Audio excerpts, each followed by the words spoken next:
don't see that in you, and maybe to a lesser extent also in you. What would you say about that issue of needing someone who will heal and who will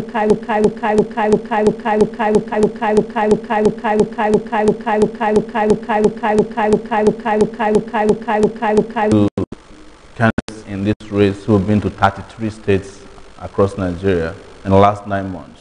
We've been to places as remote as Kebbi, Zamfara, I've been to Sokoto, I've been to Bayelsa State, we've been in states like Akwa Ibom, we've been in some states that most Nigerians have never been to before, and we've been received. We were in Taraba last week, we were in Adamawa last week, and in all of these places, we get acceptance, we get great reception, and people are saying, look, this is our brother.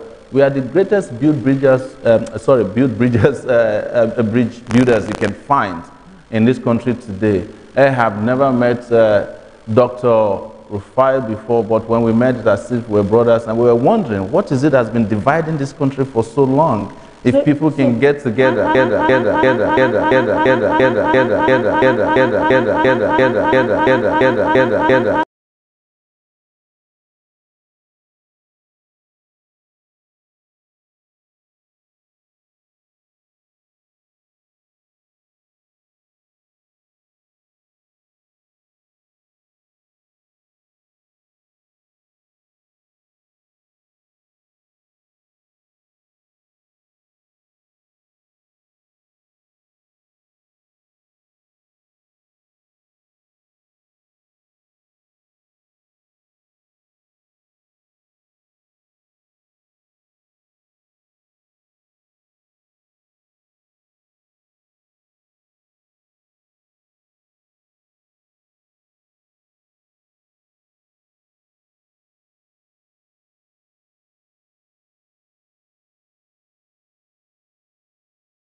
Good evening, ladies and gentlemen.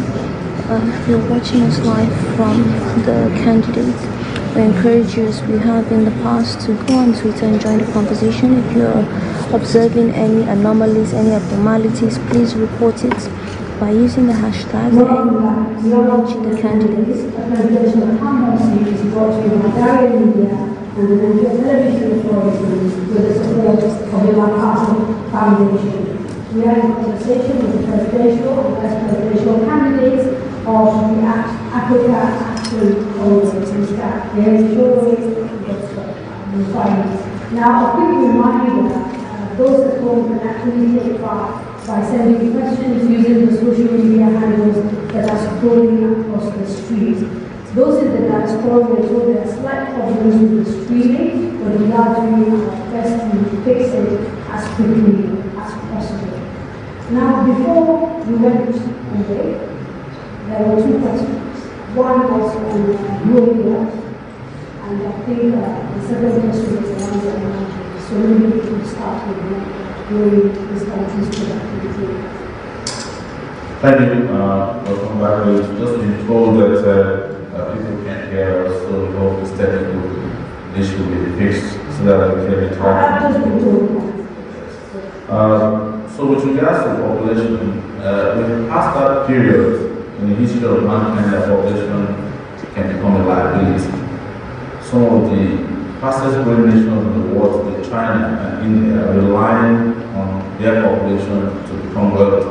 But without investment in our population, we can't be wealthy, even if we are 5 people in Nigeria. The truth is that we are not investing in the areas that can make our population become productive in a way that we can turn them to the new resource that can make Nigeria become a prosperous nation. We are not investing in education, we are not investing in health, we are not investing in technology, and certainly we are not investing in infrastructure and human security. And it is this investment, and which that this question came after we have spoken about our own service that the VP was talking about. That's talking about 10 years of intervention in Nigeria's institutional life under our government, in which that human resource of Nigeria, because oil is leading the economy, ladies and gentlemen, oil is not the future. And definitely it is not the way we are doing things now as the future. It's our people, the Nigerian people, who are out there, who will make Nigeria great, who will make Nigeria prosperous. It is information that they get and... Can we be specific? Yes, that's exactly what I'm saying, that investment in education. For example, we plan to hire 200,000 teachers as soon as we are sworn in, to go fund them across the country. We plan to hire 160,000 health workers across the country, because health is wealth. We plan to double the infrastructure in Nigeria. We plan to increase Nigeria electricity generation by 17,000 megawatts. So let's talk about the money that is going to pay for this very ambitious plan. Yes. How much do you reckon you will need? What sort of budget are you looking at to be able to hire 200,000 teachers with 160,000 health workers, to boost power from, did you say, to 17,000 megawatts? Megawatts. And all of the other things that are listed in your agenda. I want numbers. Yes. And how do you set to raise them? So with regards to power, to get us from the miserable 7,000 megawatts to 24,000, adding 17,000 megawatts, we are expected to invest about $10 billion. And $10 billion will come from investors who are interested in making their money the same way we had investors come in with telecommunication companies, and in 1 year, MTN took out $13 billion out of this country from profit made in 1 year. And even though they did it legally, it tells you how much can be made if you do the same in the power sector. Let me explain one thing to you quickly. An average 40 million homes are going to be getting electricity from generation to transmission and distribution, the same way they did in Egypt. Egypt spent $7.2 billion. An average household getting electricity spends $6,000 back to the electrical company supplying them. In 1 year, the electrical companies are also bring back their profit. Yes. Let me tell you what the issue is. The issue is you're repeating things that politicians generally say. And I'm trying to get into details. I'm being specific. Yes, and I'm being the specific. point I'm making is, under this administration, for example, Yes. and the previous administration, power was privatized, all apart from the transmission level, distribution as well as generation. Yes. And we have private sector people coming. Yes. And so I'm trying to understand, how does your plan differ from what we have currently? And I'd also like Dr. Rufai at some point to jump in, because under the Constitution, as VP, he's also head of the Economic Council. Yes. So I'd like to get the sense of I want to correct the impression that power was privatized. Power wasn't privatized. They wanted to deregulate and privatize the power sector. They did the privatization, they didn't do the deregulation. What was deregulation? It was for people to get licenses and build their own generating stations so that we can have power. They didn't have one. We sold what belonged to Nigeria at under the market price to the same people who then turned around, bought subventions from our government, and that was how the PDP spent $16 billion generating darkness in this country. This was Nigeria wants to deregulate, and you don't deregulate so that there's no competition, and you say you are privatizing and you are giving to your friends. Okay, so you have been today. Yes. What are you going to do? I have said it, and I'm repeating here again, that we're coming today, we are putting up solar panels for what are already, solar farms that will generate 4,500 megawatts of power. We are going to do 90 kilowatts per university, right? And we're going to do solar farms across the country for 500 megawatts each. It takes less than, you listen to this, if you listen to me, I'll deliver this to you so that Nigerians can hear it. It takes less than a year. It took Egypt less than 2.5 years to reach 14,000 megawatts at 500,000 naira per megawatts of power. It's the cheapest in the world. Here we can even do it cheaper because we have plenty of cheap labor to do that. I'm not saying we are going to abuse labor here. And it's the same Siemens who came to Nigeria trying to do the same thing, and people were asking them for bribes that want to rascom. A state-owned power generator and a power company in Egypt to deliver the same. This is public information. We need leadership here. We don't have it. That's the problem. We need innovation. We don't have it. Because we do have the power, I'm sure you know. That's what? We have a policy and a law that has deregulated the sector. But then there's no deregulation. I'm trying to understand from the point of view of someone who becomes president, because we will have to work within the law, and I'm assuming that. So I'm trying to get a sense of, so for example, if you say you're going to build solar power plants, yes. Are these solar power plants going to be owned by government? Who's going to give you the money for that? Those are the kind of questions I'm looking for answers. And I answered it partially. That it happened in Egypt, it happened in Morocco, and there are people who are looking for places where they can build power stations, make their money, and let people enjoy So just power. be open and go out. Of course, that is what the regulation was supposed to be in the first place. Is to give license to people who want to generate power, not to sell what belongs to the Nigerian people to friends or politicians, and then give them subventions. And now, when there's even 3,000 extra to be evaporated, they don't do it because it doesn't bring profit to them. It is a cannibalistic system of power generation that is killing us. And people who are in the power business can testify to this. I'm telling you that we need leaders who are courageous enough to face these people who are making it impossible for Nigeria to make progress. It's not an argument between you and I, it's an argument about the future of our people. Thank you very much. I would like to make some of the points here. You will clear louder and then also dwell on the question of the energy system. You recall in 2011, there was a Fukushima nuclear disaster in Japan. So the energy bill to be almost collapsed because of what happened. What happened? They invited a German and British company to go and they fix it within 1 year. So it's doable. Nigeria can generate 12,000 megawatts a year. The right incentive is given the right sense actually on the corridor. and the sincerity from the side of the government. And I don't like it to pessimism that we really have to get stuck in this conundrum for any longer. Believe it or not, when seniors came to Nigeria wanting to sign PPP, that's public-private partnership to create the solar, Nigeria turned them down because perhaps people are asking for bribe, and that's no business. They had to go to Egypt, and then they bought 14,500 megawatt in a matter of 2 years, and at a cost of 7.5 billion US dollars. So unless money is not really serious, but we are a serious party, we are courageous, we are determined actually to change the status quo. Now, we realize that the economy is not leaps from tree that will block. We really need to do the work. We are going to leverage on the modern data, which is ICT, to improve our economic output and production.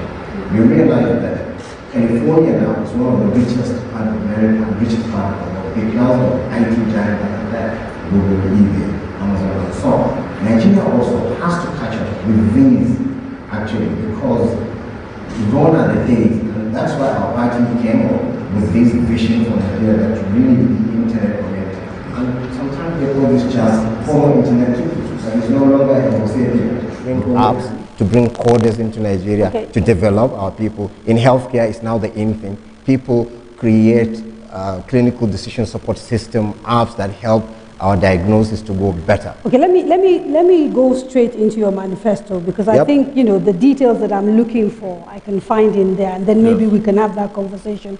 You said you need an annual budget of about $500 billion based on your manifesto to actualize your plans, which include recruitment of teachers, health workers, etc., etc. This is as opposed to the current Nigerian budget, which is between $35 to $40 billion. And I'm just trying to understand how your economic plan is planning to increase this budget tenfold, almost over just a 4-year period. What are the funding sources, for example, outside PPP and all of that? What exactly, how are you going to find $500 billion in a country that we know is suffering from a lack of, if you like, productivity? No. So just so that we correct it, we have a number of projects that we would implement over 4 years, and we're looking at how much it will cost. Okay, so it's not a budget. It's not a budget. The annual budget of Nigeria is around, it's been consistently about $35 billion per year. Nigeria's GDP is around 500 billion naira per year. So what we are saying is that there are a lot of opportunities for us to increase our revenue, and we'll do so by, of course, ensuring that all the leakages that are there with corruption and waste and mismanagement, we get rid of that. That can save us $5 billion. Just let me finish there. And when we go next from there is how we can actually increase the collection of our taxes. The collection rate of our taxes is the lowest even in the African sub-region. And right now we're at about 7%. Ghana, our neighbor, has about 15%. What it means is that we can increase from what it is now, which is about 6 trillion naira, to about 10 to 15 trillion naira when we are effectively collecting taxes. We are not increasing taxes. We are just collecting company income taxes. We are ensuring that all of the tax categories are adequately and efficiently collected. Okay, so how will you give tax breaks to stimulate growth for small and medium businesses if what you're talking about is increased taxation? I mean, increasingly, you are seeing. Let me finish. We say collection rate of taxes. When we talk to a lot of the people who support you, they see you as the candidate of the common man, of the citizen who's been disadvantaged over the years. That's right. And yet here you are talking about increasing taxes. No, that's not correct. Yes. No, I did not say we'll increase taxes. Okay, I misspoke. Not increase, collecting more taxes. No, well, yes, collecting more taxes from people who otherwise... Let me explain to you very quickly what I mean by that. Okay. There are a lot of companies out there today who are deducting taxes from their workers and pocketing it without paying to the federal government. That is what I'm saying. as a reporter, I did an investigation recently and found out that most of the companies that are in Nigeria, including the big companies, breweries in particular, some of them are supposed to be paying 5 billion in company income taxes. They are only paying 800 million because they have friends in those sectors that can help them hide the books. Why do you think Lagos is doing well? It's because they decided that it is time to be collecting taxes. What they do with the taxes and who it goes to, you know, as per the party big men, is a different issue. But at least they are collecting the taxes, and if they were to be spending their taxes on the citizens, Lagos will probably be El Dorado by now. So, it looks like there's you're no increase in borrowing. taxes. Some of your plans seem to be very similar to what the APC is currently doing. They've increased tax collection. No, I rebuke that.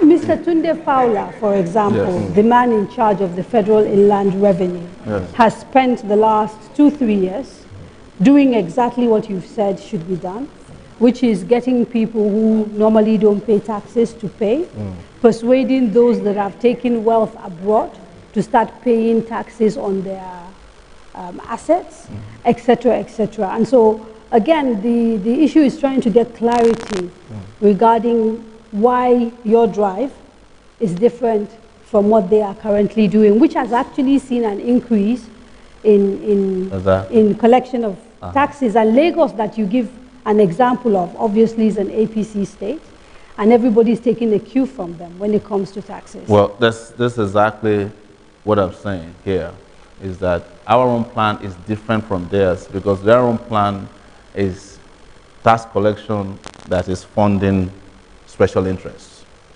Our own is tax collection that is funding the people. That's exactly the difference.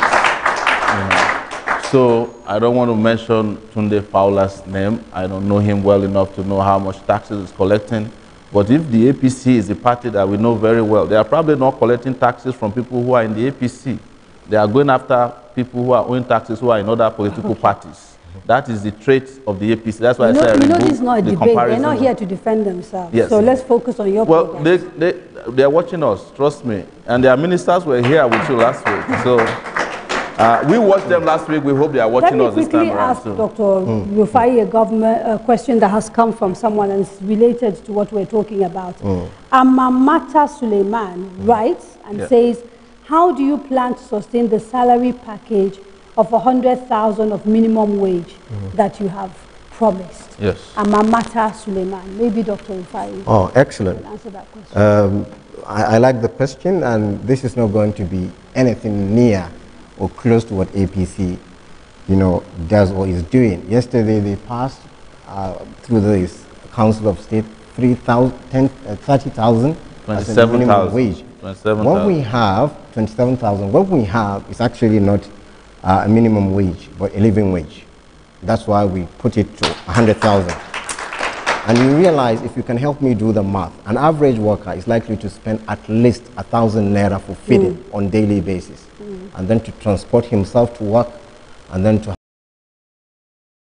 have some savings for healthcare, and then utility bills. Now, food, if it is 1,000, and then you multiply it by 30 days. So by your calculation, this is what is required, is what you're saying. By your calculation, this is what a worker requires. And that's what we aim to achieve, actually, because it has a kind of positive feedback mechanism, a multiplier effect. When you improve the wages, that in itself can control some level of corruption, because you now disincentivize people to be tempted to be corrupted by people or vested interest. At the same time, this is the money they can actually use in sending their kids to school so that we can have a better Nigeria. These are the monies they can use to access healthcare services, health as well. The healthier they are, the better they will be productive economically. And if you now put this together, you realize it is really important that we keenly look at this. Other countries that were almost at the same level with the middle income or lower income countries actually are giving their workers higher wages than Nigeria. South Africa, for instance, is 136,000 naira compared to Nigeria. So even the 100,000 we said is for the beginning of our term. Okay, let me ask you if you've done the maths in terms of how much of an increase that is. Absolutely. Is a percentage increase of 456, which means you're going to see the federal government wage bill basically increase by almost 2 trillion a year. And that means we're looking at an increase that will take the yearly wage bill to about 9.1 trillion. That is the math. If we go with what you're saying, based on what the federal government pays currently. That's actually not correct. It is correct. Okay. Please do the numbers. No. Well, we've done our math. That's what I'm saying. Yes. That is correct. Yes. Well, From 18,000 to 100,000 is an increase that will mean you will be paying an extra 7 trillion annually. well, on wages. I wanted to jump into that so that we can get it accurately to Nigerian people, right? There are about 890,000 federal workers. That number, due to corruption, is bloated to about 1.5 million workers at the federal level. We are going to leverage on technology to get rid of the 500,000 ghost workers. I'm telling you that, that's the truth. Okay. And what it means is that when you are coming to work, it's either your fingerprint or your retina scan that admits you into the office. Mr. Sowore, when you throw a figure out like that, you need to be able to tell Nigerians how you arrived at the fact that you're sure Nigeria has 500,000 ghost workers. Yes, we have been talking to labor unions who know of this scam. Even the Nigerian police, I think last year, found about 80,000 people who are ghost workers in their system. The former Minister of Finance found out there are 10,000 workers on the payroll of the federal government in the railway sector. No, I'm not arguing that we have ghost workers. I'm not arguing. We are doing mathematics now. Different governments. Hang on. Different governments at different times have come in and have sort of exposed the fact that they found ghost workers, including the current government and the one before it. What I'm asking is that you seem very clear and very emphatic about the numbers. You said you believe there are 500,000 ghost workers on the federal wage bill, payroll. And I'm asking, what is the basis for arriving at this number? It's completely, that's what I'm just telling you, that we've been investigating and we'll be giving you direct information that are even coming from government officials themselves. But to how much it will cost, because the increase that will happen is going to be for about 70% of the federal workers on federal payroll, minus the ghost workers, okay? Which that's the first thing we do. We're going to purge them with technology. If you don't have your fingerprint recognition, you can't get into a federal office under our government. If you cannot do retina scan, you can't get into office. And when you are leaving, we'll be able to tell if you came to work and when you left work, because your eyes will reveal that or your finger will reveal that. It's already happening here. There's no reason why we are not doing what other smaller countries are doing. But coming to the cost now, we are looking at about 1.5 trillion naira. That's what is going to be added to the federal wage bill. So these are your numbers. Yes, we have a 7 million, but you're saying based on the ghost workers. Yes. Okay. That's because we are dealing first and foremost with federal workers. And what we have discovered is that if Nigeria is losing, that's the most equivalent of about $1.something billion. If Nigeria is losing so much money, right, to corruption, and we plug it, we get rid of ghost workers, there will be enough money to pay workers at 100,000 naira, per head. But let me tell you something about even the current increase that they've just done yesterday, which is 30,000 naira. Do you know how much the federal government said they are adding to the federal wage bill? About 24 billion. That is the cost, according to their own records from the budget office, in which I read a few days ago. So it's not a lot of money. 24 billion naira is less than what the APC will use for their rallies in a few states. But we don't want to pay workers because we don't care about workers. Okay, this is federal. So the chances are, if that happens at the federal level, we know from experience that before you know it, the workers in the states also start to agitate for an increase. And some states are not even economically viable. And so what is your view, and what are you going to do regarding the states? Have you thought about that? So whatever it is we increase at the federal level in terms of improvement in taxes, revenue collection, stopping wastage, corruption, and mismanagement is going to go into a pool, a federal pool that will be shared to the state. So the more money we make at the federal level, the more money the states get. The reason why states are not paying workers is not because they don't have money. In most cases, is because we have irresponsible state governors. And I hope the states will vote them out in this election. Even President Buhari said it, that they gave Paris Club. And I'm again listening to you, and again you're sounding like other governments that have been here. No, Let me finish. This issue it sounds like you don't want to give me the opportunity. Let me ask the question, then you will answer. Let me ask empirically the question. how we're solving this problem. I will ask the question, Yes. and then you can answer. Yes. I say this because here we are with someone who's talked about restructuring. Yes. And then we're talking about taking money from the center and sharing to states again. At a time when Nigerians are saying we need to look at how to make states viable so that they can stand on their own. But your solution in terms of wages for workers is that the center will save money and distribute it. It sounds very familiar. It is not familiar because even when you restructure Nigeria, you are not going to leave the states at the behest of the restructuring without catering for them. There's still a lot of constitutional provisions that have to be made on how states can stand on their own. Look, people who are shouting restructuring are not taking into consideration some of these things. And that's where we are different. That's why we are not just jumping into the restructuring argument. And the people who are talking about restructuring are not interested in restructuring. They have a party candidate and the party they want to support to come back to power. That is what restructuring means. And now that they have found their candidate, are you hearing about restructuring anymore? But here is what I want to tell you about how we need to make states to be productive. There's a state called Kebbi State, right? And they are growing rice. They said, and I cannot confirm this, so that when you are fact-checking me, that they made 150 billion naira. There is no state in Nigeria that can make up to 4 billion naira from the federal level, even on a monthly basis.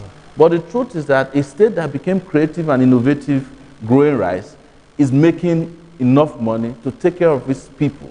Under a program pushed by the government, by the federal government. You want to replace. That's what you're saying. When you're saying that. So they're doing well. Are you giving them a pass now? They're doing well because there's a government at the center that cares, but the state is also using its own innovation to make its own money. We've mentioned Lagos before, even though they are doing wuru-wuru with whatever they are making. Did I just hear you endorse an APC government? No.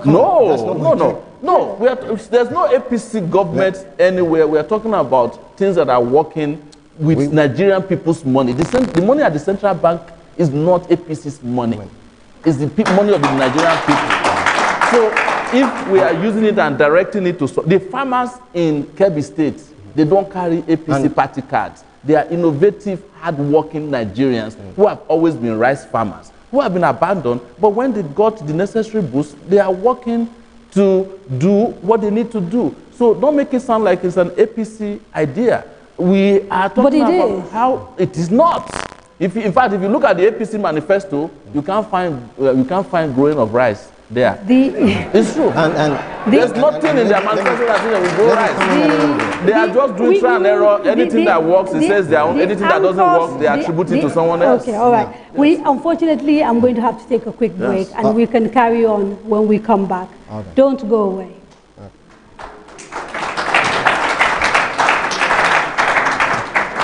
You forgot.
The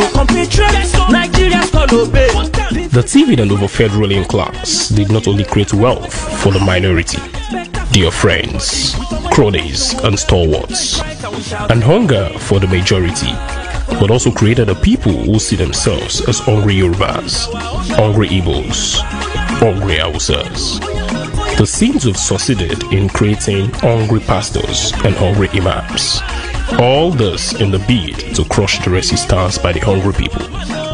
We shall be free the day we realize that there are only hungry Nigerians.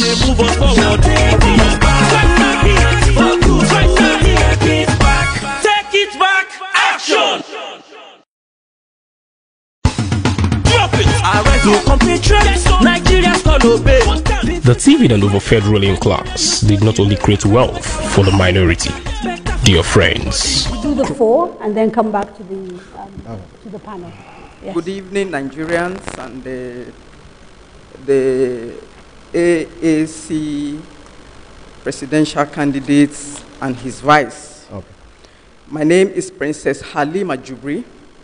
I am an integrated marketing communication professional and good governance, women and youth advocacy. My question is still on power. And I have every reason to take you back. And I'd like to remind you that power is on the exclusive list of the federal government. And that you should know that the privatization that was done was based on that premise. And power drives industrialization. It drives security. It drives youth employment and underemployment, women's health, child mortality, and the general health well-being of citizens of this country. And it also drives tax collection because the cost of running business in Nigeria is higher than anywhere in the African sub-region. And then I put it to you that you have not accurately explained to Nigerians how you are going to tackle power that is on the exclusive list of the federal government, because you haven't said that you are going to remove it from there. Thank you. The next question, please. Yeah? Thank you. Thank you, ma'am. Thank you.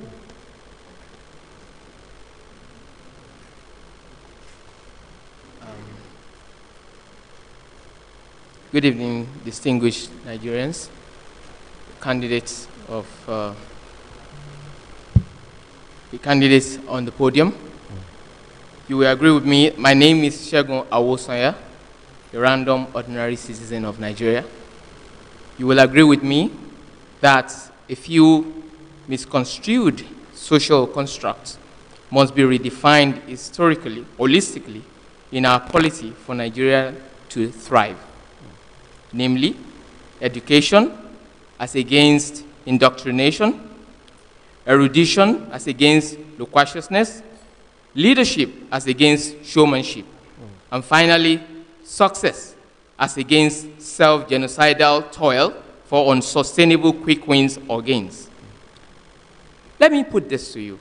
How critical will strategic alliances and unsustainable social re-engineering be to your administration, if considered at all? Okay, thank you very much. The gentleman here, yes.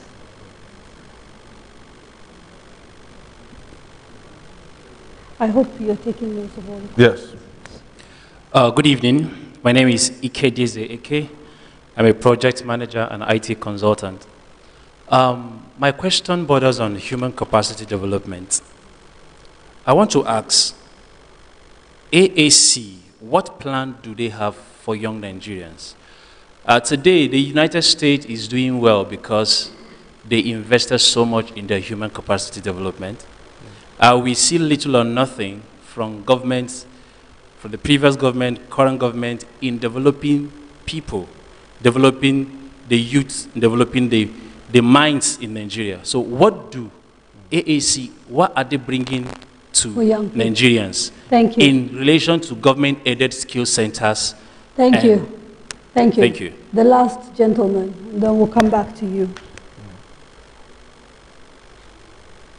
Good evening, Mr. Sowore. You mentioned something about the current government. What is your name, sir? My name is Olapade Akim, an economist. You mentioned something about the current government by growing rice, and I want you to know that currently in Nigeria, it's not only Kebbi State that grow rice, Ebonyi, of course, and some states in the southwest and the rest. And just because the government said we are running mono economy, which is oil, we need to diversify. From diversification, we got to see the boost into rice. What else being produced in Nigeria that you think, as a government, if you are given opportunity, that you too can boost and produce? Thank you. Okay. So a few questions there, and Okay. I will add a few more that are kind of related, so that maybe you can combine them from people at home. Alonso Adanjuma says, Mr. Sowore, what plans do you have with regards to our educational system, having spent 20 years in the US where there are foremost tertiary institutions, as against Nigeria where our education has gotten so bad? Okay. Because you were asked about youth empowerment. The youth, Mr. Nee Daniels, says the youth of our country have been neglected over time. A bill for an act to establish a youth-driven organization, Nigeria Peace Corps, was rejected by the president. Would you have dealt with this differently, or would you have done the same thing? So let's look at those, Okay, those let me questions. start responding to some of the questions somebody had already asked, and then also to give something about the restructuring bit that you talked about. It is in our own interest, and of course the interest of wider Nigeria, that we look at economic restructuring, not the restructuring whereby political actors who won't have opportunity to really emasculate their people.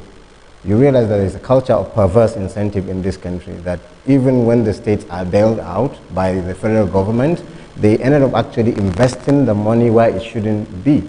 Look at our markets. In all the states, I think, almost all the states of the Federation, there had been fire incidences, claiming actually millions and billions of people's property. You're contesting for an office of president and vice president. Yeah. As far as I know, your party doesn't have a lot of candidates contesting to be governor. Yes.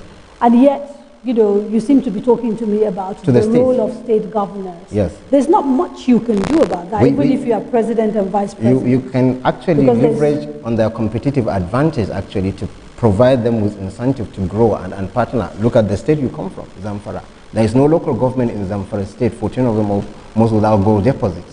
What is the state doing actually in order to, you know, bring out these resources? Some states have opportunity for tourism. So I'm trying to understand how at the center you can influence the way a state is governed, because I'm still not clear You what think it's fair enough? you're saying exactly. When the state actually run to Father Xmas every time they're in trouble, and that you could not have some, you know, policy networking with them, even if you don't belong to the same party, actually to work for the common man. That is what our interest is, actually to see that the states on their own are more productive economically, so that they can take care of their problems and their issues. And the quickest way to do that is to help them with strategic decision makings in the way they undertake their duty. What if they say no? Oh, come on. In this country, the poor will really vote them out of office. I agree. Because it disheartens me when you see serious investment that could be done and could improve the economic bit of these states that are not being taken. Those radical decisions have to be taken. And we have some candidates in our own party. And that's what we came up, and that's what we are, you know, interested in doing. Now let's begin to talk about some of the questions asked. The There's issue of one, actually, somebody mentioned that Al-Majri system, and I can tie it to the education system. You realize that there are, according to statistics, it depends on who you look, almost 13.5 million children actually that are out of school, and majority of them are even this Al-Majri system. And I thought this government, President Muhammadu Buhari is from the north, Muslim, would actually do something about it when he came to power. And he did nothing. He turned his back against them. And I understand that there's only one problem you can solve with no action, maybe alcoholic hangover. And I don't drink, so, okay, so definitely what are you going to do? we will really take them off the street. We will really inject 200,000 teachers to teach in our primary school. The education at the primary school level. Hang on, let me ask you a specific question. Where are you going to find those teachers? Teachers? We have seen, yes. Yep. We have seen that there's a dearth of skilled teachers. Teachers, yeah. In the last few years, we've seen states actually test yeah. even the ones that are in school and find that they are not competent. Yep. And where they've actually tried to recruit, some of them have had problems getting people who are qualified. So if you say to me, as soon as you enter office, you're going to recruit 200,000 teachers, the first question that comes to mind is where are you going to find them? You realize that we somehow when we see a problem, we take back steps and say, okay, see no evil, hear no evil, talk no evil. Teacher education.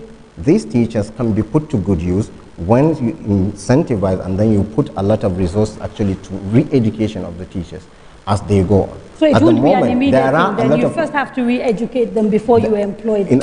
In our recruitment process, selection and then their distribution, we really have to be keen on what quality they have.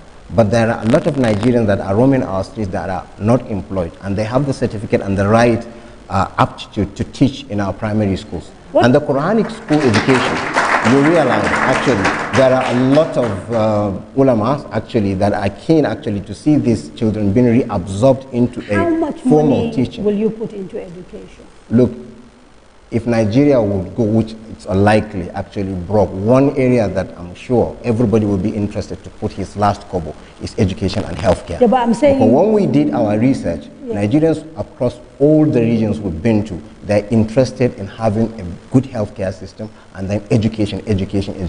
When they met Sowore on the road, makaranta, that has always been this. Okay, so again, it's a public good. I want a specific number. How much money will you commit to putting into education if you are elected as president and vice president? Yeah. So, we have done our work, our research, and it's going to be in two ways. The first is, of course, the normal budgetary process, and the next is, of course, the planning process over time. For instance, the 13 million kids that we have been talking about, and when you fact check these people, different figures pop up from different areas, we discover that with an average of 100,000 naira investment over 4 years, you can take them, all of them, out of school. As a matter of fact, the Universal Basic Education Act makes it a crime not to send children to school in this country. And most people don't know that a president of Nigeria could be impeached if they don't allow kids to go to school, because it's a constitutional provision of ours. What I'm saying here is that 1.3 trillion naira over 4 years, taking kids out of school. Special intervention funds are there. We have an education tax that is line fallow always. You have states that are supposed to match grants from UBEC funds that refuse to do this because they don't send their children to school here. He was mentioning President Buhari and Amajiri. The reason Buhari doesn't care about Amajiri is because his children are not Amajiris. He doesn't send his children to school here. Yes. So what I'm saying here is that from a practical point of view, are you going to have a task force that's going to be on the streets, taking children off the streets, putting them into school? What are you going to do? Look, when I was growing up under free education in Ondo State, there were task forces taking us out of school. Out of street if you don't go to school. And they're in two ways. There are parents who are around looking for kids that don't go to school. They will drag you by your hair and send you back to school. That is how our African moral society operates. Of course, the war against the discipline once captured me on street and took me back to school. But don't say that I'm endorsing Buhari's. Yes, no, I'm just telling you that you can actually have the police do the job of enforcing the UBEC Act. Okay. When in the US and in the UK where you live, if you don't send your children to school, the police is going to come after you. Okay, so it's just a matter of ensuring that they get the mandate and they get the memo that it's a priority to let children go to school, and if they don't go to school, it becomes a law enforcement issue. There's a religious aspect to the Almajiri problem. Because a lot of the parents whose kids end up on this street actually send out their kids to get what they consider an Islamic education. Yes. So what will you do about that particular aspect of the problem? You know, because there are parents who feel they're sending their kids to get an Islamic education. Yes. You know, I understand that very well, and I do not discountenance religious education. But what I'm saying is that there is a way we can innovatively also let these parents know that while their kids are learning in our primary schools, they can also get Islamic education. It's a matter of bringing the teachers from Islamic education classes to come into the mainstream educational system. Look, you know, so you'd be willing to do that? Oh, absolutely. I studied Islamic education. It was one of my classes even in Ondo State. And Bible knowledge, you know, and also Ifa, and all these things. We need to just let our curriculum be open-minded enough. Okay, wait, the time is very little, so let's move to the innovation. And the guy who is an Islamic teacher on the same salary as the guy who is teaching science, they can match very well and be happy. What about the issue of power that was raised, and the fact that power is actually on the exclusive list? And in discussing your plan, you didn't talk about how you're going to get around that problem. You see, that's the interesting thing about Nigeria. So power is on the exclusive list, which means that the federal government has absolute control over power.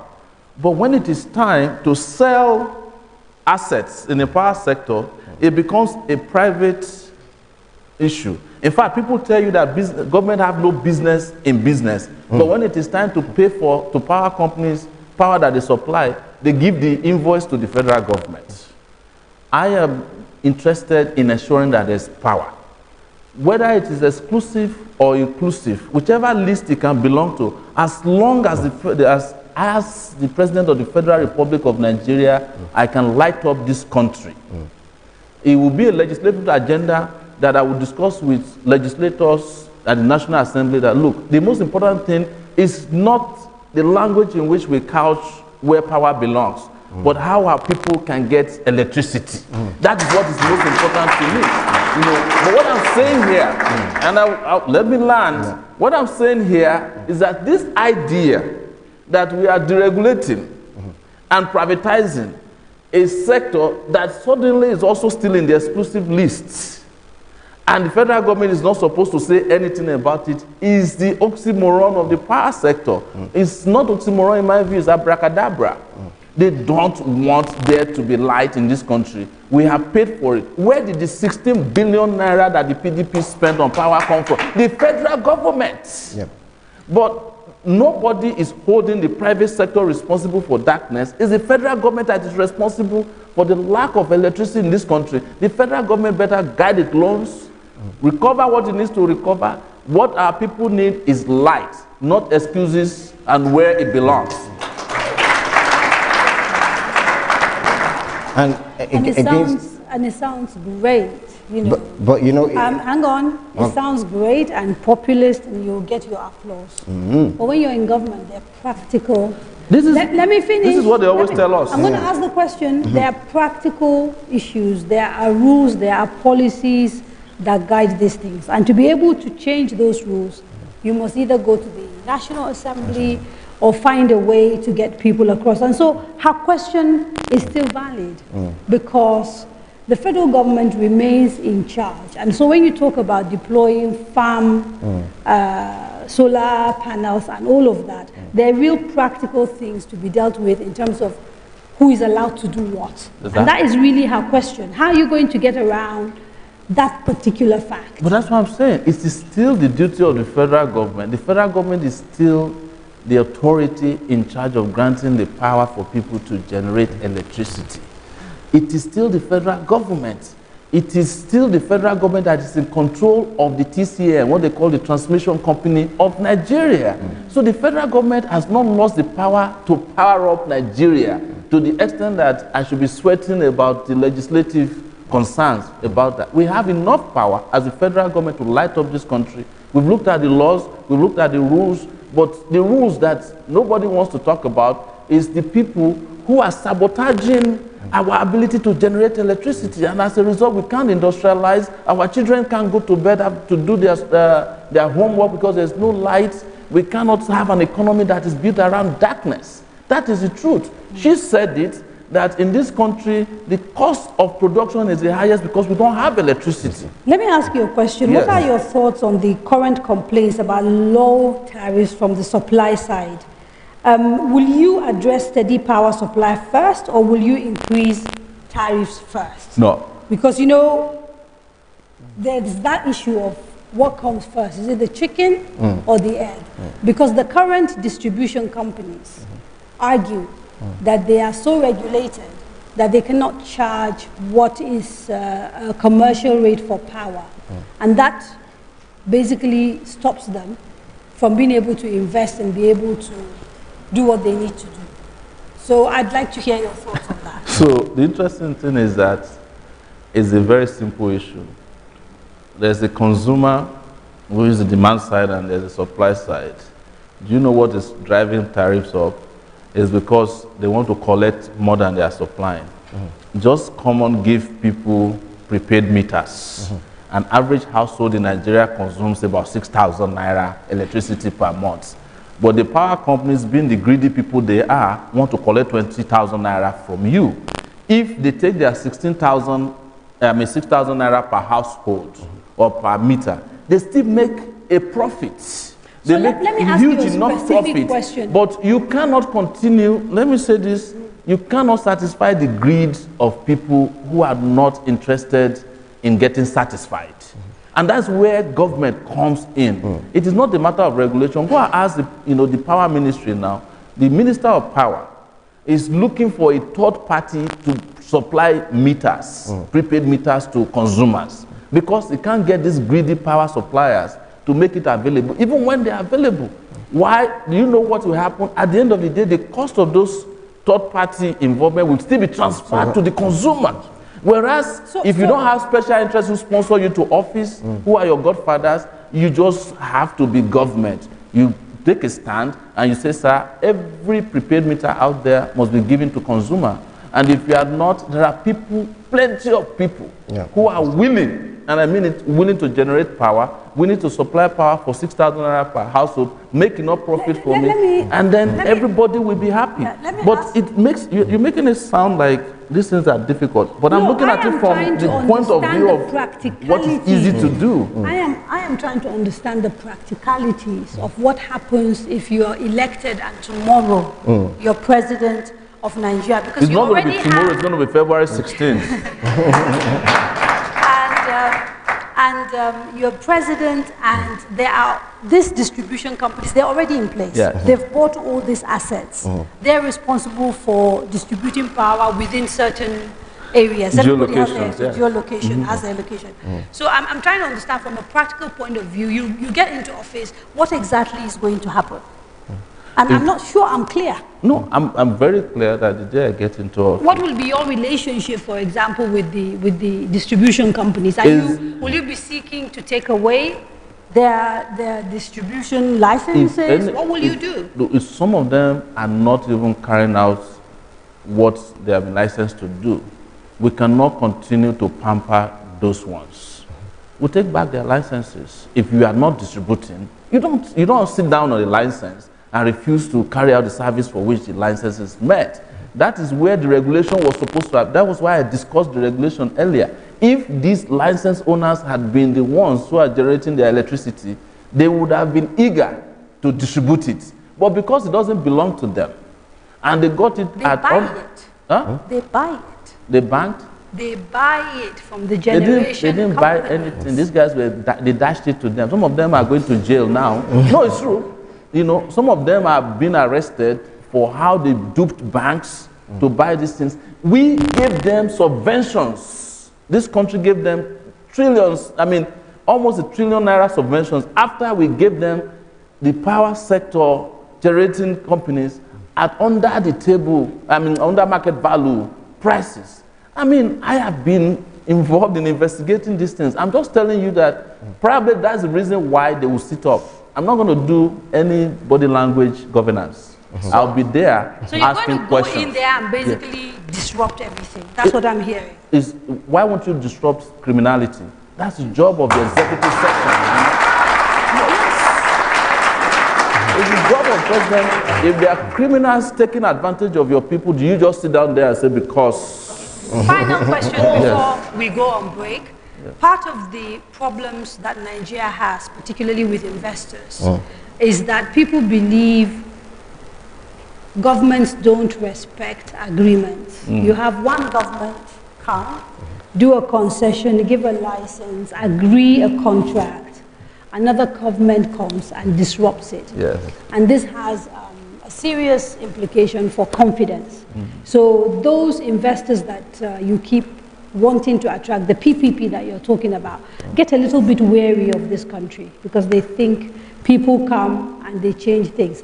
It sounds like what you want to do. No. Do you know why those kind of PPPs are difficult to deal with? Because when they have a president that is called Fortunato, collecting bribes, you lose your integrity before partners. But this is the most important thing you must understand. There are international agreements governing investment in every country. We have discussed MTN taking out $13 billion. If Sahara Reporter hadn't exposed it, the federal government would not have asked them to bring back the money. And when they did, what did they do? They went back to the door. We are only getting 80-something million naira back from 13 billion naira that they took away illegally through the Central Bank of Nigeria. That is criminality. And that is what we are going to disrupt. But you knew, and you knew that what did they do? They went to judges to be looking for injunctions. Whereas they are supposed to just respect an agreement not to take money illegally out of this country. You do it in the US, we have to be careful you are going to not jail. to libel people. I know you are used to be sued. I'm not. No, they can sue me. They can sue me. I'm a presidential candidate. You can sue me before the election, because after the election I will have immunity. Very quick break. Stay with us. I'm going to take a very quick break. Oh, today I've been independent.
Welcome back. You are watching The Candidates, brought to you by Daria Media and the Nigerian Television Authority with the support of the MacArthur Foundation. Now, before the break, we'd started taking some audience questions, and there were a few that we'd not dealt with. And if we could, quickly, before we enter the next segment. So there was a question around what your plans are for young people. Yes. And then your plan for human capacity. And finally, there was a question around our culture, I think, and our sort of mindsets. So maybe if we could deal with those really quickly before we move into talking about security and a few other things. Well, with regards to young people, there are two very important things we must do for young people in this country, is to invest in their education, and then after they get out of school, to find them jobs. And our party, our mandate will provide over 5 million jobs, and we're very specific about that. That in the power sector alone, we're looking about to providing almost 2 million jobs, you know, especially as we invest in a mixed bag of, you know, sources of providing power, electricity in the country. In the security sector, where we need a massive infusion of personnel, we're looking into providing almost 200 to 300,000 jobs, you know, getting more recruitment into the police, the army, and other security agencies that we need to keep us secure as a country. We are also going to invest in education in such a way that we'll revive every available scholarship that is out there for young people, for students. We've looked at the number of students in this country, and we think and believe that we can afford to even give study allowances to students. And I know you're going to jump at me as to where I find it. You know, let me finish. And you know, I have been in a country where I wasn't even a citizen, the US. And before I even got my paperwork normalized at Columbia University, I already had student loans. I had what they call Pell Grants provided for me as a student. To the extent that I could pay my rent. The American and I am not, so I'm just saying that they don't rely on one source of income like we do. Do you know that the price of fuel is not, you know, crashing? We have always used, we're sitting down here giving excuses on behalf of people who have failed. I'm not giving excuses. I'm trying to get you to I am trying to tell the Nigerian people that with the judicious use of their resources, what you want to do. Yes, I'm telling Nigerians that with the judicious use of their resources, we can support our country, we can support our young people, we can support our children, we can support our elders, we can support everybody. There is enough to go around.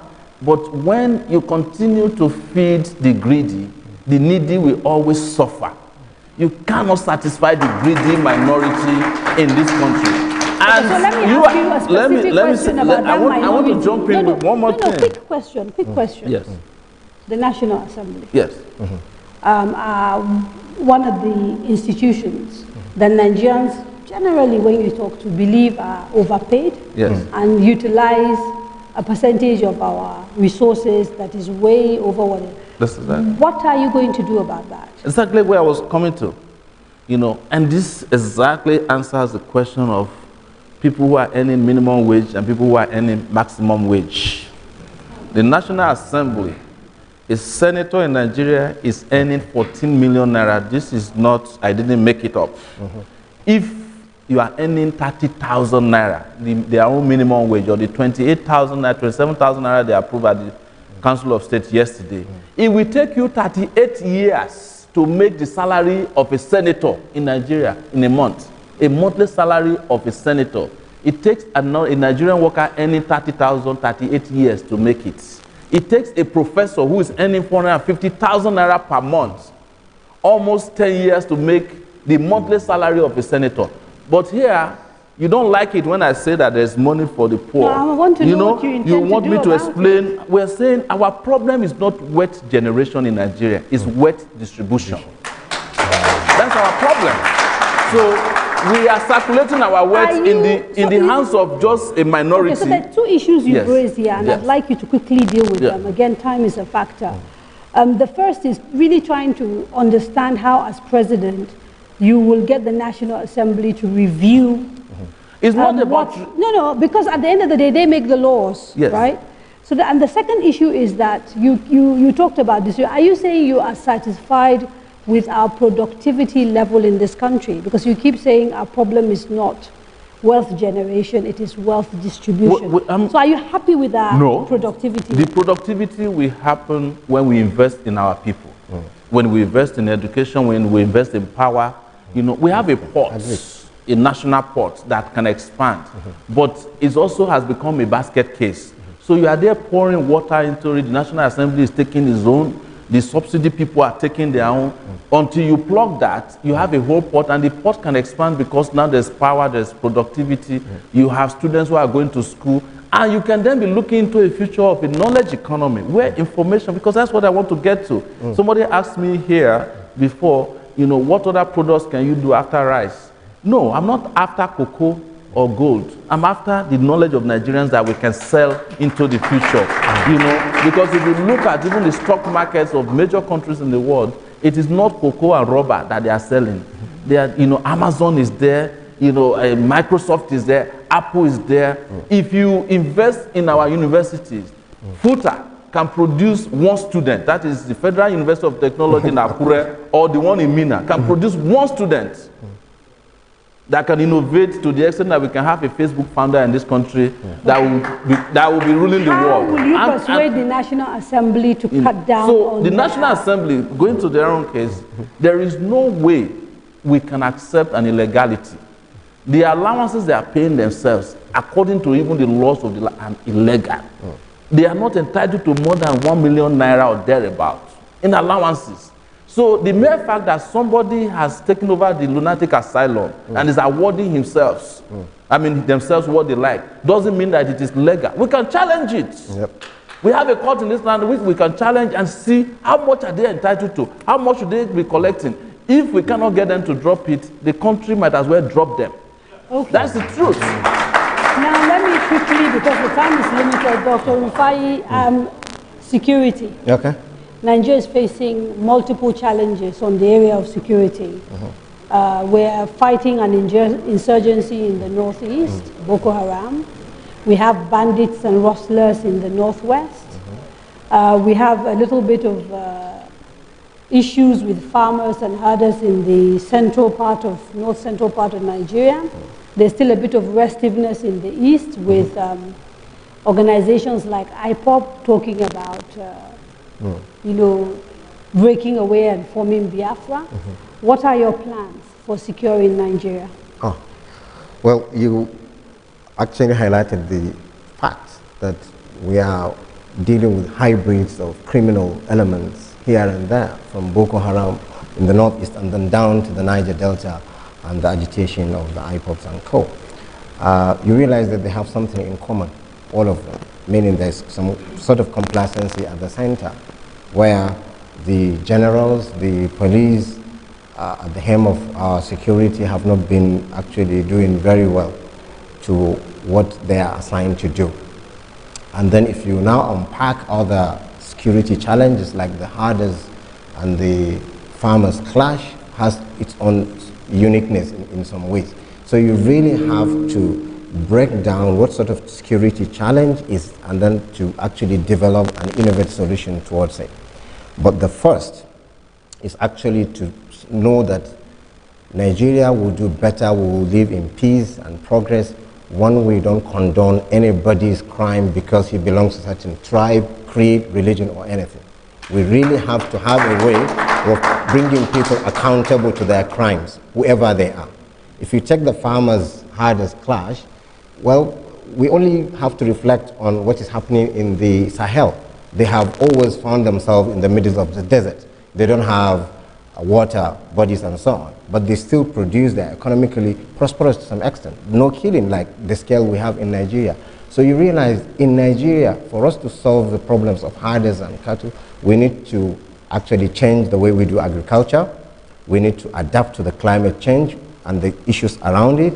And then of course, last time, I'm sure you saw the video if you did your homework well. The Fulanis we met in Taraba and Jalingo were asking Sowore, when are we going to have schools for our kids? When are we going to have better system to take care of our cattle. We're tired of being killed and so on.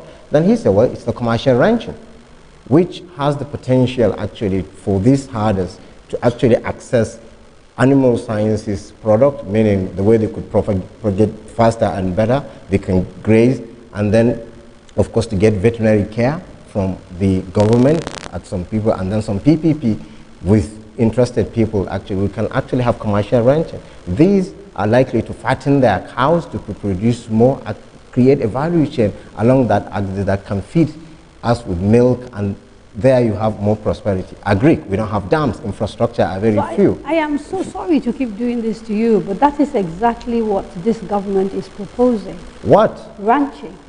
Oh, the government is, the government but have they tackled the adaptation of the climate change? They didn't mention it clearly. I'm just pointing out. The government is proposing grazing corridors and cattle colonies. And they are ranches. different from commercial ranches. And ranches. No, I'm not aware. I mean, no, look, you had a hectic time interviewing the president and the VP here last time. So maybe there's a problem of understanding of what he meant, We went through that here. So what they are saying is that they want grazing corridors, they want cattle colonies. We are proposing commercial ranching, in which case somebody can own a ranch. There are 20 million cows roaming around in Nigeria. And you find out that because they're even roaming around in ways that are not productive, they hardly can produce milk, and most of them are suffering malnutrition. If you keep them in a ranch, they will be fat cows. And anybody can go into the business, because the cow meat business is a $3 billion industry, that we have not tapped into. But beyond that, there are droppings. The cow dung can also be used for biogas, from which we can generate over 1,000 megawatts of electricity. So this is what innovative leadership is about, not these analog leaders who are talking about the past. You asked the president here last week, with due respect, about how to solve he never mentioned commercial ranch. I watched him. The VP did. That's why I'm saying what the VP knows about Nigeria and what the president knows, they are two different. Me and him. Yes, it's true. Going by what we saw here last week, there is a miscommunication between the VP and the president. So it's a bifurcated presidency, but our own will be one. Yes. Boko Haram. Yeah? Boko Haram. Yes. What is your solution? Solution to Boko Haram is direct. Every 10 years, any local insurgency of any kind must be defeated by a country. They usually last the gestation period of insurgencies of that nature. But the problem with Boko Haram was that the moment it transmuted from being a crisis to a business, there was no way it was going to end. As a reporter, I was the first person who was reporting that army generals were not buying equipment, they were not paying their soldiers who were in the front lines, and I was derided for it, that it was because I didn't want the other party to win. Eventually, how many of the generals were arrested, prosecuted in the army, in the navy, in the air force? But you know what? When they got to the army, the record of the prosecution disappeared. Okay, so if you become president, will you arrest and prosecute army generals? Absolutely. I have said not only will I do that, any army general that's been involved in fighting the Boko Haram insurgency will be asked to leave peacefully the armed forces, because that is not a general that can win a war. But when you keep them around, the president said it, I think it's on Arise TV, that he realized that some of the army commanders have overstayed their usefulness. But today, he has not fired them. He has not relieved them of their responsibility. Under a Sowore president, we'll see a purge of the army, taking out the top people. That is something that you do from time to time. It's natural with people who are, sometimes even without corruption, fatigue sets in. What we have found out in the armed forces, instead of allowing the younger, well-trained officers to take over command positions, the older ones, the corrupt, big fat ones don't leave, even though they don't leave Abuja, but they have refused to allow promotion of people who have been trained because they don't want them to they don't want them to make progress within the armed forces. And these are the guys that are willing to wipe out these guys. But the ones that are making money off of it, they don't want the Boko Haram insurgency to end. Okay, I will take 2 quick questions on security, just to wrap up this section. Okay, so the gentleman here in the black suit with the blue shirt, please, sir, go to the mic. And then the gentleman right at the back. Yes, sir, just come. Because we've literally got 5 minutes. You need to be quick. Yes, good evening, Mr. Sowore. Because of time, I want you to tell Nigerians how differently will you want to fight corruption, because that has not been tackled on this podium. Okay. That is the remainers. Then 2. No. Sir, no, sir, no. So please, could you have respect for people, please? Thank you very much. There's 5 minutes to go, sir. So how would you tackle? My name is Caleb Terinyikwa. I'm the gubernatorial candidate on the platform of African Action Congress in Benue State. And over this question get thrown to me, the issue of herdsmen and farmers clashes. Yes. And the VP answered a part of it. But the issue is that even in commercial ranching, you need the people to give the land. The problem down there is that people are not ready to give the land, because there is now a tussle, an emotional and cultural clash between these two people, forcing them to give out the land for commercial. They perceive it as you are trying to force them to be defeated in the war. Okay. So it's an emotional issue. So how do you tackle that? Thank you. Okay, and I'm going to add a final question, and if we could end on that, then we'll go. You were quoted as saying at an event that you want to legalize marijuana and make it a commodity that can generate money. I'd like to understand what you said, whether you were quoted correctly, whether it's a question of legalizing it for use domestically as well, or whether it's going to be legalized just as a business for export. And you've got literally a minute. I'll answer that first, because I know it's very important. We are legalizing it for export.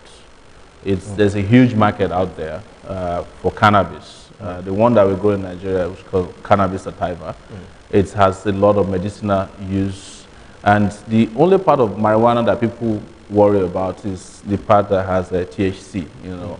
And there's a marijuana that can be grown that will not even contain that. Marijuana or the hemp tree can also be used in place of cotton. So you're not looking to allow Nigerian youth to be smoking anyhow? Already, anybody that wants marijuana in Nigeria can get it. I don't have to worry about them.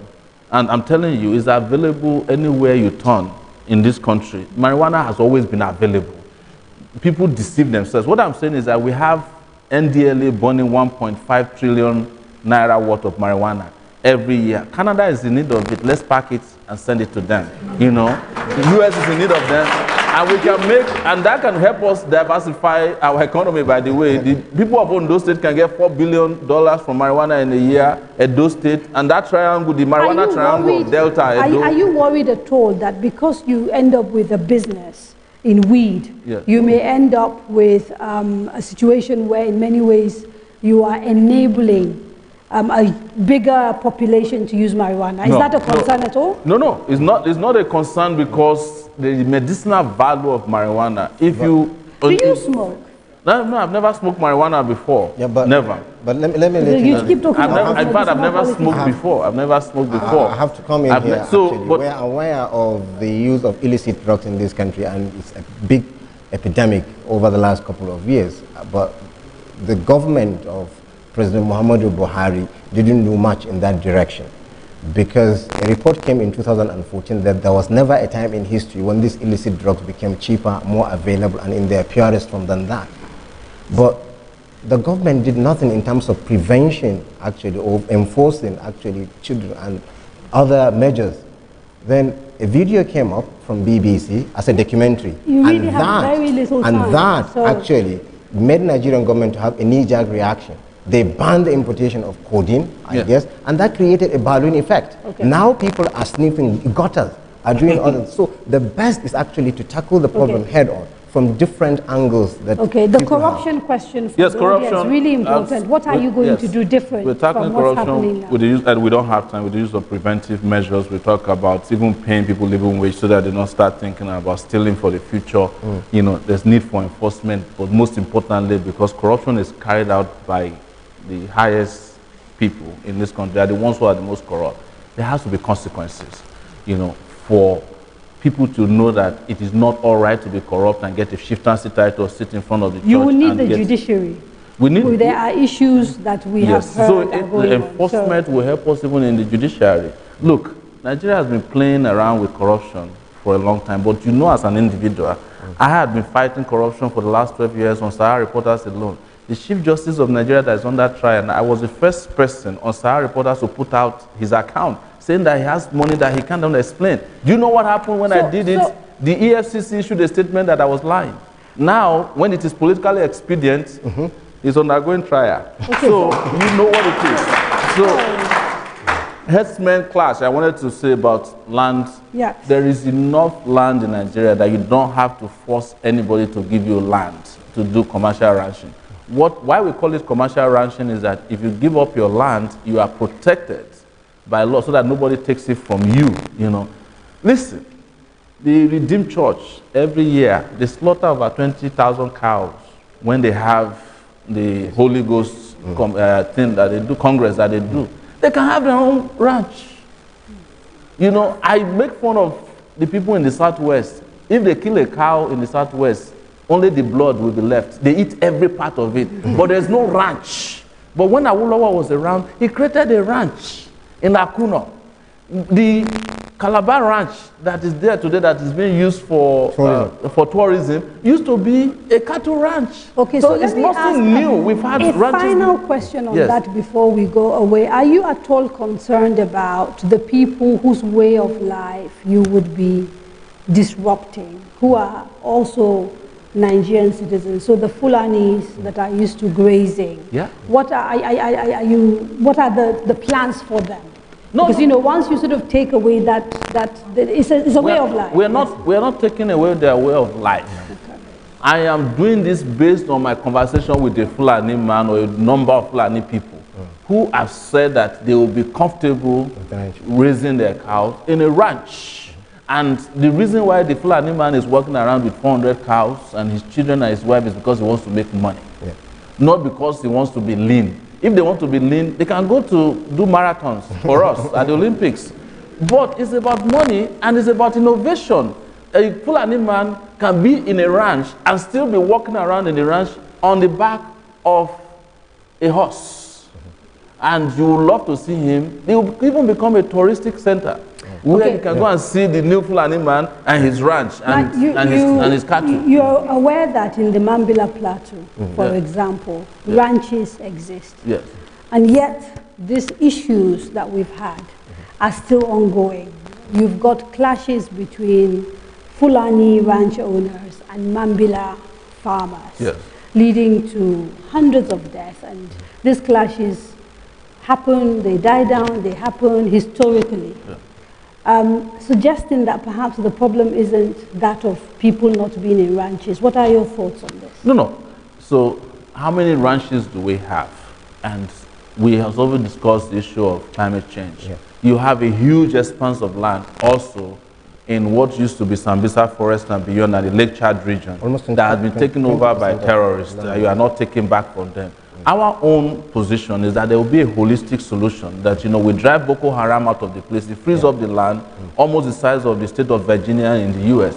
The people who want to go back to Sambisa Forest, for example, may not need ranch because the place is available for free for you to graze. But I'm saying that you can duplicate ranches that is not only in the Mambila area.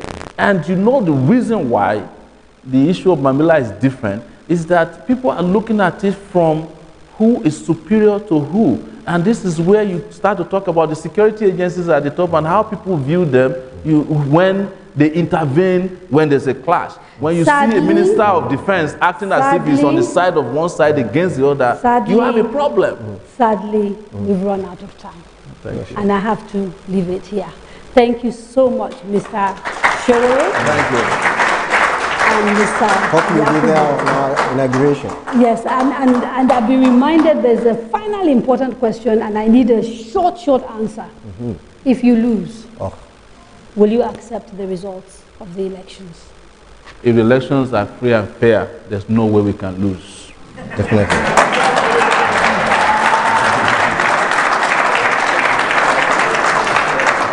Thank you again. Thank you very much. The next edition of the candidates will take place, God willing, in exactly 7 days from 8 to 10 p.m. It will be a live show once more, and we'll be talking to the presidential and vice presidential candidates of the People's Democratic Party, the PDP. That's Nigeria's former vice president, Alhaji Atiku Abubakar, and the former governor of Anambra State, Mr. Peter Obi. Until then, we wish you a very good evening.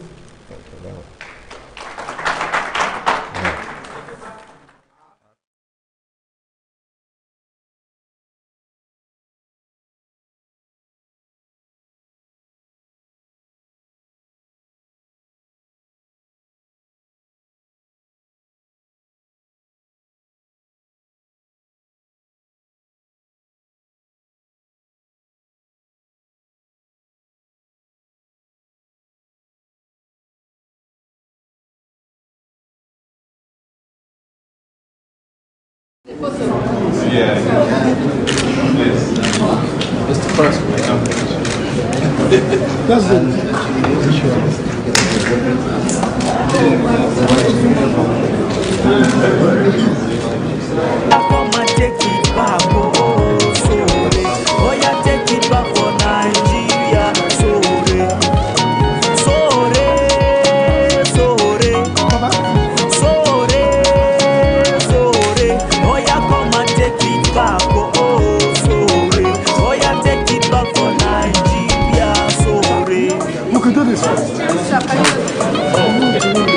Ramadi.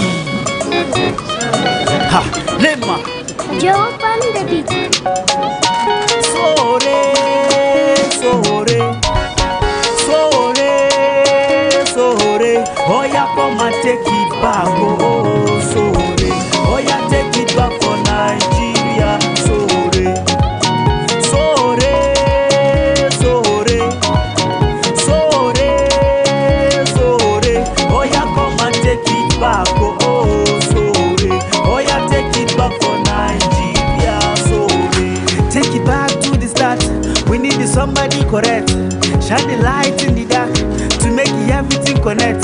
Pay attention to the voice. Sowore is the choice. He is the man, he is the one. Make nobody come to make noise. Get the ability to change our society, to bring the security, for proper accountability. We need to change the level. Shebi, we need to grow. We need to Sowore. Make poverty come out. Sowore, Sowore, Sowore, Sowore. Oh, yeah, come and take it back. Oh, Sowore. Oh, yeah, take it back for Nigeria. Sowore, Sowore, Sowore, Sowore, Sowore. Oh, yeah, come and take it back. Oh, Sowore. Oh, yeah, take it back for Nigeria. Sowore. Allah ya idare, to kagari ya waye. Godiya ga Allah, Allah ga tambawa. Ga Sowore ya danno, domin talakawa. Ga Sowore ya danno, domin cin gabar kasanmu. Ku zo mu je, dan kai gawa. Waka malo, come make we dey go. We need to change the level. Shebi, we need to grow. We need to Sowore. Make poverty come out. Sowore, Sowore, Sowore, Sowore. Oh, yeah, come and take it back. Oh, Sowore. Oh, yeah, take it back for Nigeria.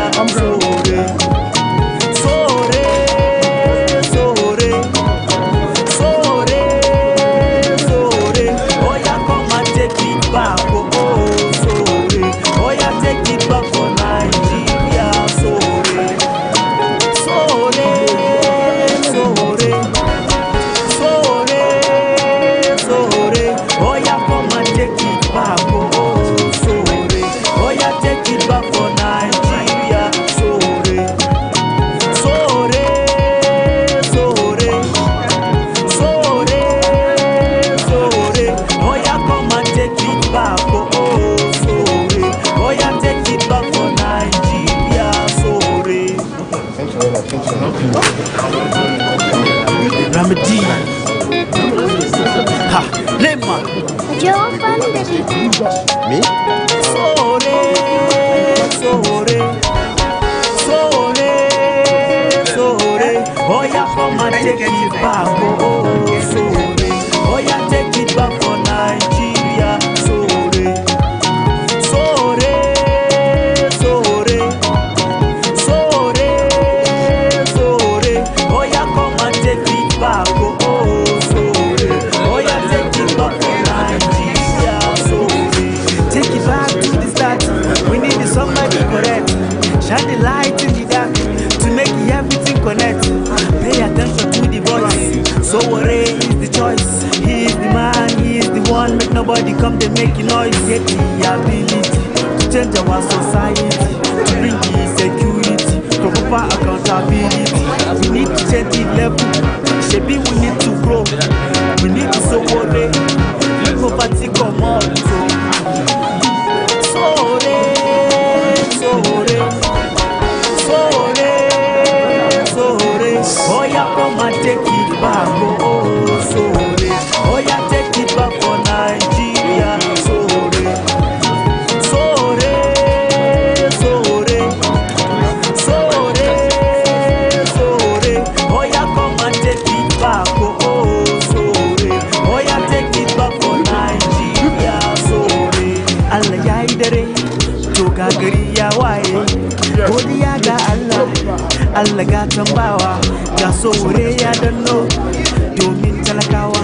Ga Sowore ya danno, domin cin gabar kasar mu. Ku zo mu je, ya kai gawa.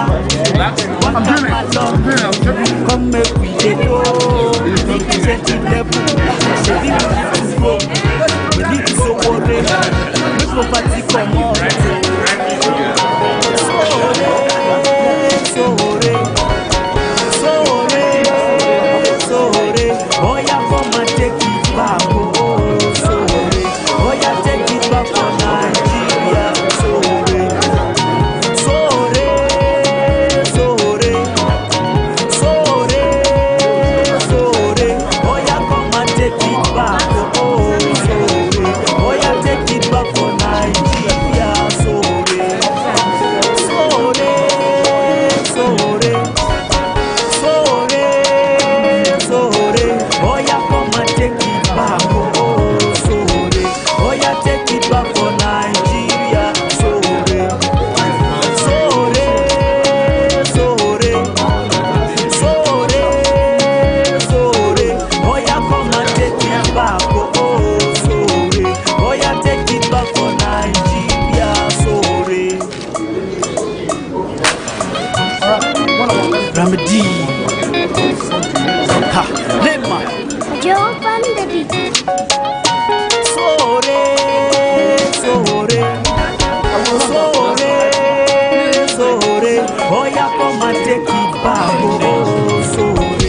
Oh yeah, take it back for Nigeria, Sowore, Sowore, Sowore, Sowore, Sowore. Oh yeah, come and take it back, oh Sowore. Oh yeah, take it back for Nigeria, Sowore. Take it back to the start. We need somebody correct. Shine the light in the dark to make everything connect. Pay attention to the voice. Sowore is the choice. He is the man, he is the one. Make nobody come to make a noise. Get the ability to change our society, to bring the security, to proper accountability. We need to change the level. Shebi, we need to grow. We need to Sowore. Make poverty come out. Sowore, Sowore, Sowore. Oh yeah, come and take it back, oh Sowore. Oh yeah, take it back for Nigeria, Sowore, Sowore, Sowore, Sowore, Sowore. Oh yeah, come and take it back, oh Sowore. Oh yeah, take it back for Nigeria, Sowore. Allah ya yi dare, to ga gari ya waye. Godiya ga Allah, Allah ga tambawa.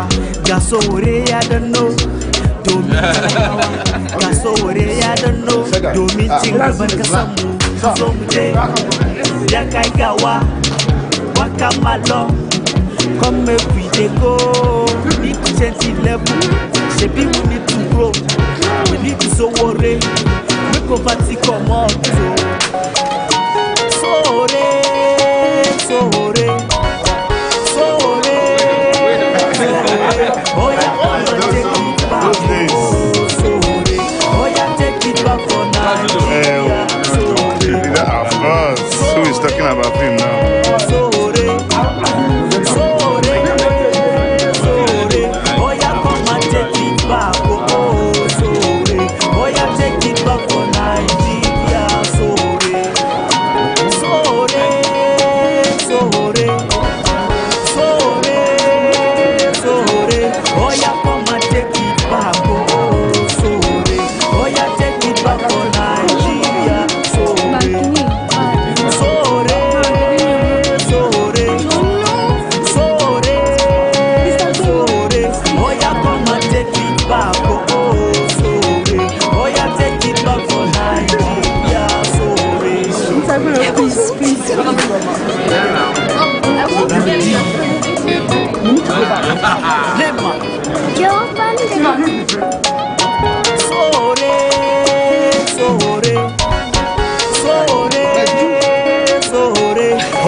Shine the light in the dark to make everything connect.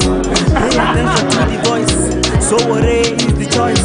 He is the man, he is the one. Make nobody come, they make noise. Get the ability to change our society. To bring peace and unity. To over accountability. We need to change the level. Maybe we need to grow. We need to Sowore. Poverty come out. Tina, please, Tina, I can see you. I don't want to see you. Ashok, stop poking out the pictures. Ashok, stop poking out the pictures. Ashok, no. Ashok, no. Ashok. Oh, yeah, take it back for Nigeria. Sowore, Sowore, Sowore, Sowore. Oh, yeah, come and take it back. Oh, yeah, take it back for Nigeria. Sowore. Almagaidare, Toga gari ya waye, godiya ga Allah, Allah ga tambawa, ga Sowore ya danno, domin talakawa, ga Sowore ya danno, domin cin gaban kasan mu, ku zo mu je, dan gaggawa, wata malo, come make we dey go, need to change the level, shebi we need to grow, we need to Sowore, poverty come out. No. You see, it's not my picture, you need my autograph. Or what? Of what? The debate?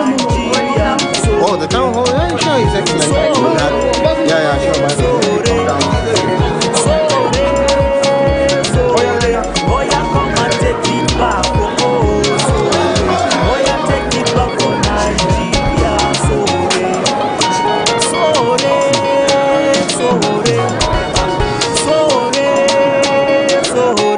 Oh yeah, come and take it back, oh, Sowore. Oh yeah, take it back for now.